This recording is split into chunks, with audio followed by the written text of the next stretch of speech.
4 মাস আল্লাহ গুনাহ করতে নিষেধ করছিলেন, ফালা তাযলিমু ফীহিন্না আনফুসাকুম। অথচ 4 মাসের নামই তো জানে না। রজবে গুনাহ নিষেধ করছিলেন, শাবান চলতেছে এখন, শাবান। নবীজি নিজে বলছেন শাবান আমার মাস, রমজান আল্লাহর মাস। আল্লাহর রসুল শাবানে রোজা রাখতেন এত বেশি যে রমজানের সাথে মিলাইয়া দিতেন। শাবান ছিল রমজানের পূর্ব প্রস্তুতি, পূর্ব প্রস্তুতি স্বরূপ হলো শাবান মাস। রমজানের জন্য প্রস্তুতি, পূর্ব প্রস্তুতি শাবান। হ্যাঁ, শাবান মাস এই জন্য ছিল যে রমজান মাসে যেন কোনো দুনিয়াবি কাজের জন্য কোনো মুসলমানকে 1 মিনিট সময় না দিতে হয়। সেজন্য শাবানে সব গুছায় নেয়, শাবানে সব গুছায় নেয়। রমজান মাসে যেন পুরা সে ফারেক হয়ে যায় এবাদতের জন্য। এটা এবাদতের মাস, বন্দেগীর মাস, কামানের মাস, আখেরাতের কামাইয়ের মাস ছিল রমজান। জানি না আল্লাহ নসিবে রাখছে কিনা, পৌঁছতে পারবো কিনা। রমজান কামারি মাস ছিল, আখেরাত কামাইয়ের মাস। এই মাসে সব কিছু ক্লোজিং করার মাস ছিল, ক্লোজিং, বন্ধ করার মাস, ব্যবসা বাণিজ্য সব। শুধু নিত্য প্রয়োজনীয় জিনিস। এই জন্য আফ্রিকার বহু দেশ আছে ফজরের পরের থেকে হাট বাজার শুরু হয়। কি কিছু দেশ না, আফ্রিকার অধিকাংশ দেশে দোকানপাট, অফিস, আদালত সব ফজরের পরে খোলে আসর পর্যন্ত। আসর হইতে দেরি, সব বন্ধ হইতে দেরি করে না। শুধু গভীর রাত পর্যন্ত 2টা জিনিস খোলা থাকে, একটা হলো খাওয়ার আইটেম আর একটা হলো ওষুধ। এই 2টা খোলা থাকবে, আর কিচ্ছু খোলা পাবে না। ওষুধ আইটেম খোলা পাবে, খাওয়ার দোকান খোলা পাবে, বাকি রাস্তাঘাট দেখবেন ফাঁকা আর ফাঁকা। আসর হইতে সব বন্ধ, ফজর পড়া দেখবেন সব খুলে গেছে। কিন্তু এটা মুসলমানদের নীতি হওয়া উচিত ছিল, কিন্তু এটা নীতি হয়ে গেছে অন্যদের। ঠিক শাবান ছিল রমজানের প্রস্তুতির মাস, ক্লোজিং মাস। রমজানের জন্য সব ক্লোজ করে দিবে। হ্যাঁ, নিত্য প্রয়োজনীয় যে জিনিস আছে ওটা রমজান মাসে করবে, কিন্তু ওটার ভিতরে একটা শর্ত লাগায়া করবে। ওটা মুয়াসাত হিসাবে করবে, সহযোগিতা হিসাবে, সহমর্মিতা হিসাবে, সহমর্মিতা দেখানোর জন্য করবে। আর এটাও কিছু দেশে আছে যেই দামে কিনা ওই দামে বেচা। এর আগেও মনে হয় আমি বলছিলাম, আফ্রিকার অনেক দেশে আছে, গরিব গরিব দেশ, রমজান মাসে যেই দামে কিনে ওই দামে বেচে, 1 টাকাও লাভ নেয় না। জিজ্ঞাসা করলে কয় সহমর্মিতা, মুয়াসাত বলে আরবিতে, সহযোগিতামূলক। এই জন্য আমরা বিক্রি করি, আর কোনো লাভ নেই না, কোনো লাভ নেয় না। যেই দামে কিনা ওই দামে বিক্রি। তো ও যখন সহমর্মিতা দেখায়, সহযোগিতা দেখায়, তো ক্রেতাও বলে তোর জান্নাতের দরকার আছে, আমারও তো দরকার আছে। তুই তো যেই দামে কিনলি ওই দামে বেচা জান্নাত বানায় নিলি, নিজেকে জাহান্নাম থেকে মুক্ত করে নিলি, আমি কি দিয়ে করব? তো সে তাকে সহযোগিতামূলক হাদিয়া দেয়। কি দেয়? কি দেয়? 1 টাকার জিনিসে দেখা যায় 4 আনা হাদিয়া দেয়, 8 আনা হাদিয়া দেয়। আবার কেউ 1 টাকার জিনিসে 1 টাকাই হাদিয়া দেয়। বিকালে দেখা যায় হাদিয়ার পয়সা এত হইছে, যে লাভ নিলে যত না হইতো এর থেকে কয়েক গুণ বেশি হয়েছে। কয়েক গুণ।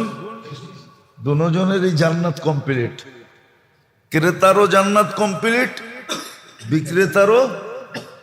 আমাদের দেশে তো এরকম হবে না, কেননা এরকম যদি হয় তো দেখা যাবে আপনি সারা বৎসরেরটা কিনা নিয়ে ফ্রিজে রাইখা দিয়েছেন, ঠিক না?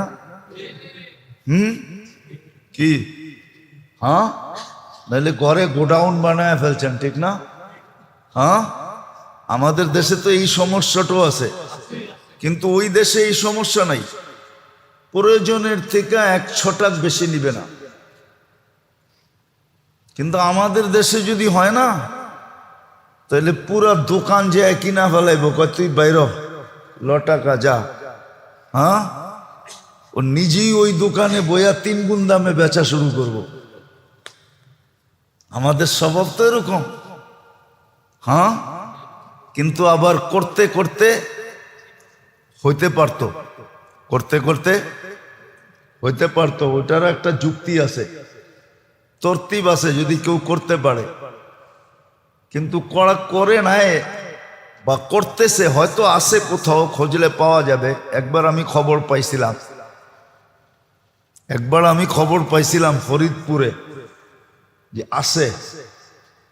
যেমন মনে করেন এলাকা ভিত্তিক, আমাদের এই গলিতে 25টা বাড়ি। কয়টা? এই 25টা বাড়িওয়ালারা মিলা করছে রমজানের জন্য যে আমাদের যত জিনিস লাগবে দৈনন্দিনের আমরা শ্যামবাজারতে কিনা আনবো, যেই দামে কিনা আনবো ওই দামেই প্রত্যেক বাড়িতে সাপ্লাই দিব। যার যতটুক লাগবে শুধু আমাদেরকে লিস্টি দিয়া দিবে, তাইলে এটা সম্ভব।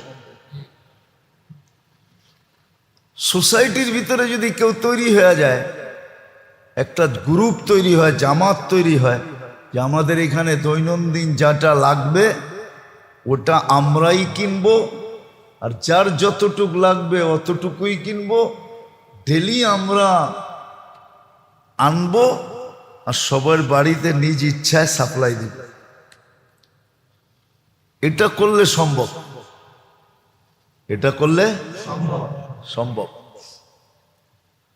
নাহলে আমাদের দেশে যেরকম আছে ওরকমই থেকে যাবে। তো যেটা বলতেছিলাম, মেরাজে নিয়ে যাওয়ার কারণ এটাও ছিল যে এই উম্মতকে বুঝানো তোমরা বড় সম্মানিত।